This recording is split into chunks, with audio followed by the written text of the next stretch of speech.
ஹே hi நண்பர்களே, welcome back to my channel. இன்றைக்கி ஒரு லாங் vlog தான் பார்க்க போகிறோம். வாங்க பார்க்கலாம். ஃபஸ்ட்டு என்னென்ன செஞ்சேன்னா, நான் லஞ்சு, அதுக்கப்புறமா ஸ்நாக்ஸ், ஈவினிங் என்ன பண்ணேன் அதுக்கப்புறமா நைட் டின்னர், அவ்வளோதான். இதை பற்றி தான் பார்க்க போகிறோம். நான் லஞ்சுக்கு என்ன பண்ணேன்னா, ஒயிட் ரைஸ் வச்சுட்டு, அதுக்கப்புறமா என்னோடய ஃபேவரட்டான அந்த உளுந்து அப்பளம், அது மட்டும் தான் எனக்கு ரொம்ப பிடிக்கும். அந்த பாப்புலர் அப்பளம் மாதிரி வரும் இல்லையா, ஸோ அந்த மாதிரி பாப்புலராக எனக்கு ரொம்ப பிடிக்கவே பிடிக்காது.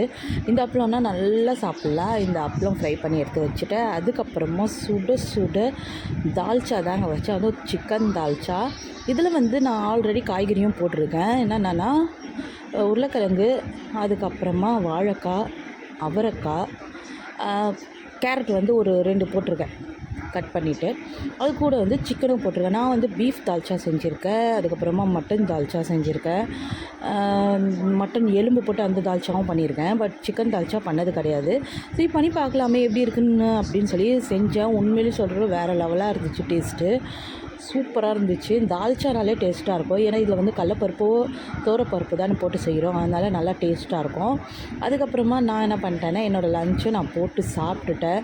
ஆனால் செம்ம சூடாக இருக்கிறதால என்னால் சிக்கன் எல்லாம் கடிக்க முடியல, அவ்வளோ சூடாக கிடக்குது அது. அதனால் நான் என்ன பண்ணேன், லைட்டாக ஒரு வாய் மட்டும் சாப்பிட்டுட்டு ஆற வச்சதுக்கப்புறம் தான் சாப்பிட்டேன். அது சாப்பிட்டு முடிச்சதுக்கப்புறமா என்ன பண்ணேன்னா, ஈவினிங் ஸ்நாக்ஸ் பண்ணலான்னு இருந்தேன். என்ன ஸ்நாக்ஸ்னால் போலி தாங்க பண்ணேன். உண்மையிலே சொல்கிறேன், நல்லா வந்துருந்துச்சு. ஆனால் நான் ஃபஸ்ட் டைம் தான் பண்ணேன். இது எப்படி இருக்குதுன்னு ட்ரை பண்ணலான்னு. எனக்கு நிறைய தடவை நான் போலி சாப்பிட்ருக்கேன். ஸ்வீட் போலி சாப்பிட்ருக்கேன், கார போலி சாப்பிட்ருக்கேன், பீட்ரூட் போலி சாப்பிட்ருக்கேன். இது இந்த புருஷவாக்கம் இருக்குது பார்த்தீங்களா, புவனேஸ்வரி பஸ் ஸ்டாண்ட் பக்கத்தில் அங்கே ஒரு கடை இருக்கும், சின்ன கடை.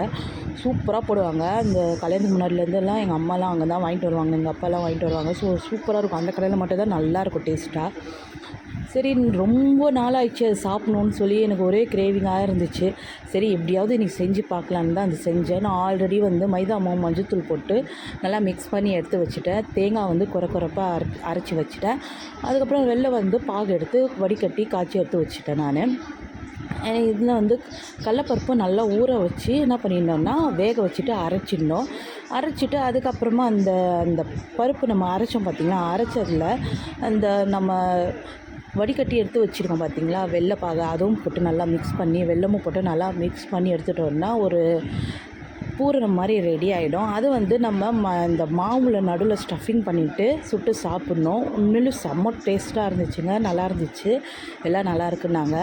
அது முடிச்சதுக்கு அப்புறமா சாப்பிட்டு நைட்டு டின்னர் தான் ப்ரிப்பேர் பண்ணிகிட்டு இருந்தேன். என்னென்னா முட்டை தோசை தான் போட்டுட்ருக்கிறேன். அப்படியே அந்த மதியானம் வச்ச பார்த்திங்களா தால்ச்சா, அதையும் வச்சு சாப்பிட்டுட்டோம். இன்றைக்கி டே இப்படி தாங்க எங்களுக்கு போயிடுச்சு. உங்களுக்கு எப்படி போயிடுச்சுன்னு எனக்கு சொல்லுங்கள். வீடியோ பிடிச்சிருந்தா லைக் பண்ணுங்கள், எனக்கு சப்போர்ட் பண்ணுங்கள். நீங்கள் சப்போர்ட் பண்ணுறதால தான் என்னால் இந்த மாதிரி வீடியோஸ் எல்லாம் எடுத்து போட முடியுது. என்னால் என்ன ப்ரூஃப் பண்ண முடியுமோ அதை நான் ட்ரை பண்ணிட்டு தான் இருக்கிறேன். கண்டிப்பாக எனக்கு சப்போர்ட் பண்ணுங்கள். மீண்டும் ஒரு நாளைக்கு ஒரு ஷார்ட் அண்ட் லாங் vlogல பார்க்கலாம். பாய்.